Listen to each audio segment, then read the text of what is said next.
Well, hello and welcome to this edition of the Lynne Hayes Freeland Show. Well, by now, I don't have to tell you that this has been a rough year and a half.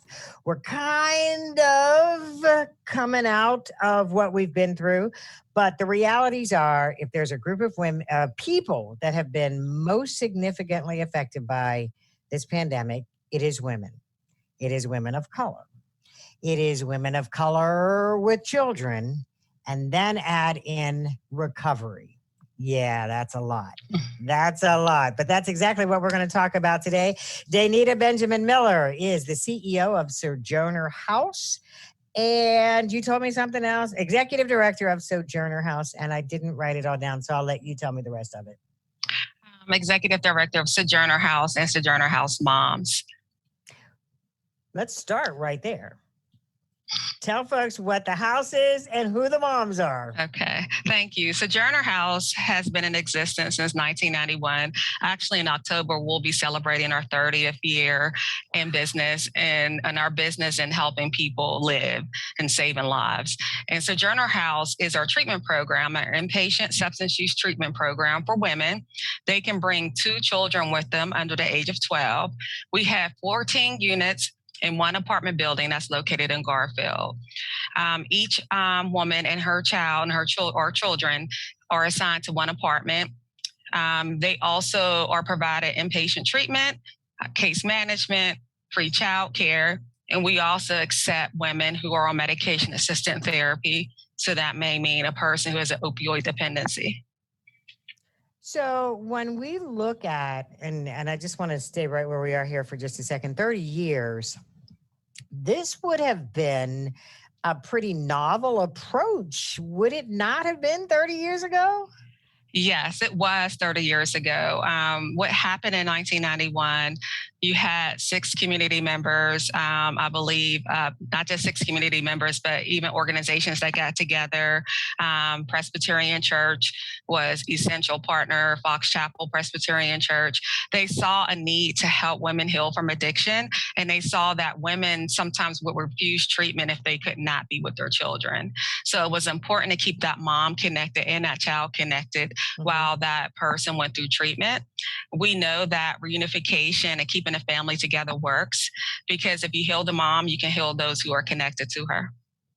So it was something new 30 years ago, something that wasn't really spoken of back then. 30 years ago, as you know, substance use was criminalized, particularly with crack cocaine. And Sojourner House saw the epidemic of crack cocaine and wanted to help solve that problem for women. And when we talk about addiction-related issues, women pose a different challenge. Is that in part because of motherhood? Motherhood, also sometimes partner violence, whether it be emotional or physical. Also, the stages of life changes we go through as women, whether it be your early young adult, which your hormones is balancing, or you're in menopause, where you're still trying to adjust. So imagine going through either one of those stages on top of managing a substance use or mental health, and or both. And if you don't get the right care, sometimes you're misdiagnosed, you're stigmatized, and you end up having to suffer for a long time. And that stigmatization, I want to zero in on that for just a minute, because society tends to judge us differently. Yes. Hold us to a different set of standards. Yes. And that, I'm guessing, makes it a lot tougher for any woman dealing with these very issues. Yes, particularly women of color. This was seen with the opioid epidemic. A lot of professionals was wondering why women of color at first wasn't impacted by the overdoses and the increase of losing life related to opioid use disorders.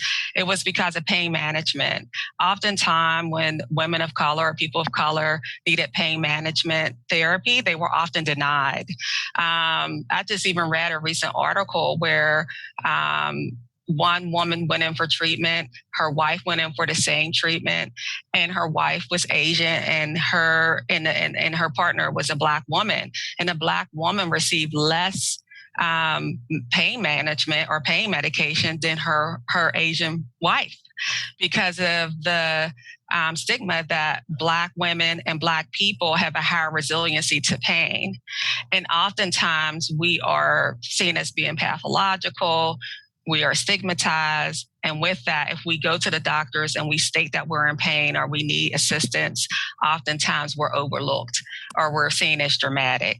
So when you tell your story 50 times, you get tired and you stop seeking treatment. And that's just from the system. Let's be honest. Sometimes our families and our community can look at us differently too. Correct.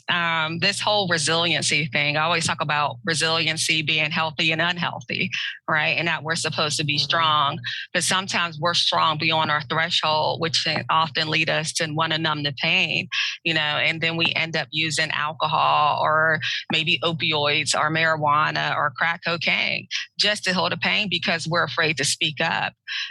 We're often told even having depression is not something that we should talk about. It's just like, oh, you're just experiencing the blues. You'll get over it. Right. You'll get over it. We have to get out of this survival mentality and begin to encourage, especially women of color, to heal. But we have to fix the system. The studies came out this past year about the disparities in Allegheny County with Black women in healthcare and access to, equal and equitable healthcare. And so until we fix the structure and really get to the issue with parity, then that's the only way we can really have a true solution to help all women heal. I want to talk a little bit too about therapy in our community, but let's hold that. We have a lot more to talk about. We'll take a commercial break because you have an event coming up. I want to talk about, what this last year has been like. So you know what? Don't go anywhere. We got a lot more to do on this edition of the Lynne Hayes Freeland Show. We'll be right back.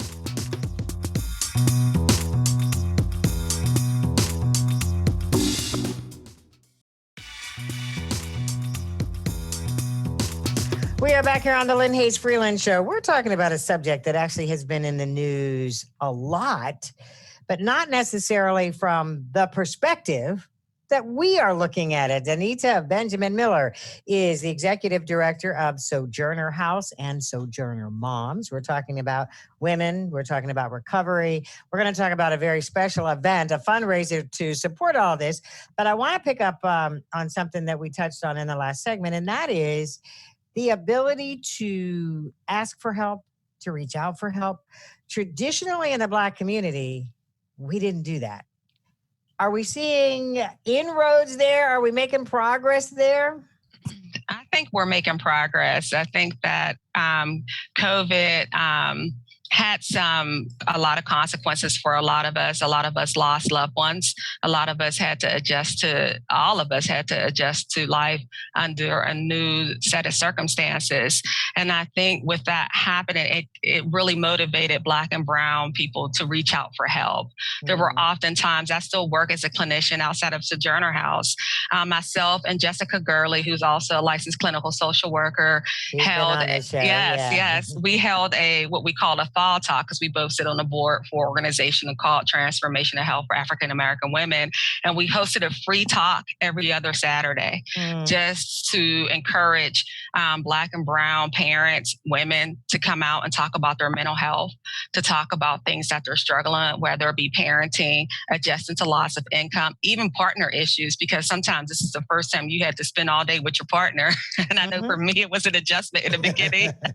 So I can imagine for other families. And also if you were homeschooling, if you felt like you needed that break from your children and you didn't want to label yourself as a bad parent.